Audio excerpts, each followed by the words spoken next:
मी 2 महिने अगोदर आहे ना मीटरची अप्लाय केलेली होती ऑनलाईन आणि ऑनलाईन 5,000 रुपये पावती फाडलेली आहे आणि 2 महिन्यापासून मी त्यांच्या लाईनमॅनच्या कॉन्टॅक्टमध्ये आहे का मीटर आलं का ते काही म्हणे आता लोक काही आलेलं नाही।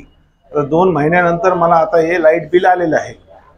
आता त्या अधिकाऱ्यांना मी फोन लावून विचारलं की बा हे बिल कसं काय आलं, तर ते म्हणे तुम्ही आम्हाला बिल पाठवा, आम्ही तुम्हाला दुरुस्ती करून देईन।